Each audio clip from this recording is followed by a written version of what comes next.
What are we having tonight? What is happening? A chocolate starts moving on its own. Let me catch it.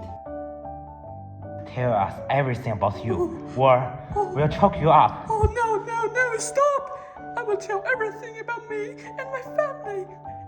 In modern times, the chocolate industry has become large and popular. There are different flavors and types of chocolate. One of the most popular types is the runny scented chocolate, and that is my family. The first concept of chocolate with different textures inside dates back to the 19th century. It became popular and swept across Europe in the 20th century, especially in Belgium and France. The makers created different fillings such as cream, liquor, caramel, and fruit preserves. The idea of creating a gooey and runny center is actually an extension of these experiments. And that is all. Please let me go. Cunning chocolate, that is not enough. I will replace your role and explain more about the runny center. Oh no, stop! Let's take a microscopic perspective on what happened. In the center of the chocolate, glucose and fructose are chemically bonded to form sucrose. Meanwhile, invertase, an enzyme, is always alone due to its peculiar shape.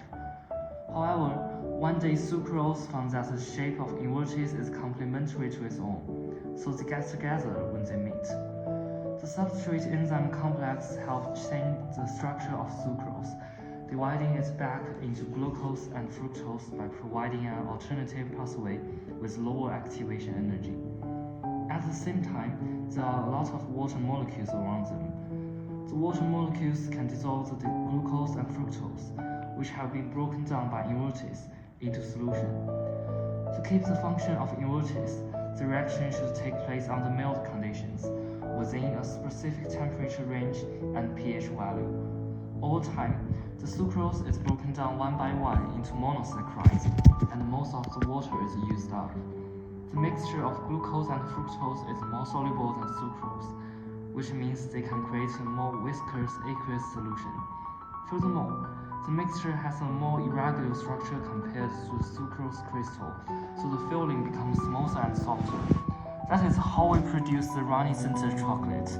That is what I saw and heard. I'm almost at the end of my rope. You're right, but not quite. No.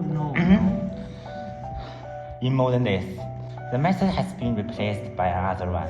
In 1915, invertase was first observed by humans and was first put into chocolate production in 1920. But there are limitations in preservation and cost of this method. The enzyme is a kind of protein, and it will lose its shapes and function under extreme conditions such as high temperature and unsuitable pH, and it will become less reactive at low temperatures. To maintain a decent reaction rate, chocolates should be preserved within a specific temperature range.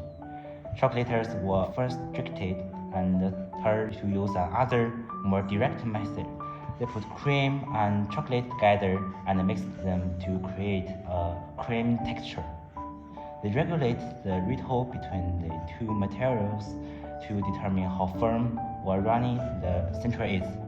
Nowadays, the runny centered chocolate, we are fascinated by it produced in this way.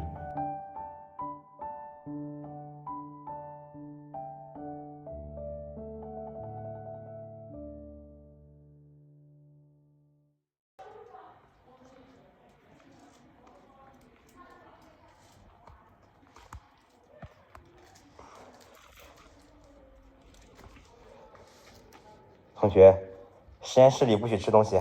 这个巧克力它自己跳我嘴里了。还有，教室里不让再吃的，不知道吗？扣分啊！